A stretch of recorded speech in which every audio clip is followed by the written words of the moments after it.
In GrandMA 3 version 2.0, you can fully customize your encoder bar, so the central place where you control fixtures, attributes and features.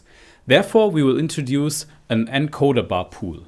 Let's have a look where we can find it. We open a new window, and in the Add window you can find a tab with all your pools. And in the pools you can find the new encoder bar pool.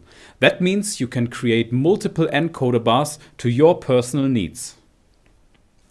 The first object in the encoder bars pool is always fixed, locked and cannot be changed.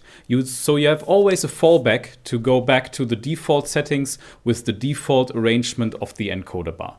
But next to this you can create your own personalized objects. So let's see how to do this.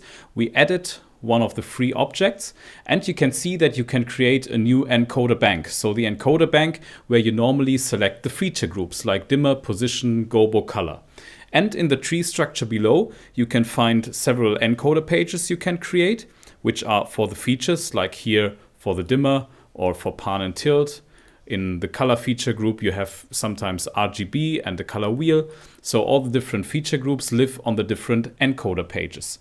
And then you have the 5 dual encoders, which you can completely set individually now.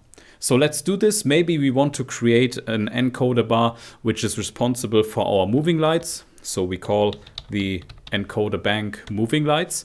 And we want to create the first encoder page which takes care of the basics. And the basics for us on encoder number 1, we want to have the dimmer attribute. So we select dimmer, and by default you can see that the inner wheel gives us the coarse resolution and the outer wheel gives us a fine resolution. You can see it with the brackets in there that we use the default setting here. On the encoder number 2 we want to have maybe pan, on the third encoder we want to have tilt, and the fourth encoder should be a combination of zoom on the inner wheel, and maybe on the outer wheel we want to have something different, which is focus, to have these two attributes directly on one fingertip. So you can do this. When we close this window, you can see that we have created a new encoder bar object. So again, let's label this to moving lights maybe. And if we change to that encoder bar pool object, you can see that our encoder bar changes. We have the moving lights as our encoder bank. We see the basics as the encoder page, and we have a complete personalized encoder bar with dimmer, pan tilt, and zoom and focus on the inner and outer wheel. So a complete personalized and customized workspace for your basics to control your moving lights in this encoder bar.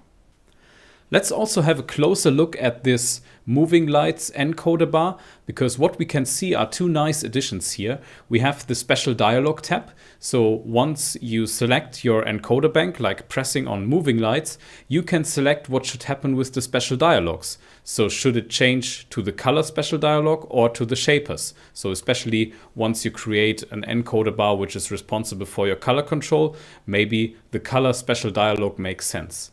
And as a highlight, you can also combine this with a command. So selecting an encoder bank could run a command as well. So imagine you have your color encoder bar and you immediately call your color control view. Or you have an encoder bar for your media servers and it definitely selects all the layer fixtures you want to deal with in that moment.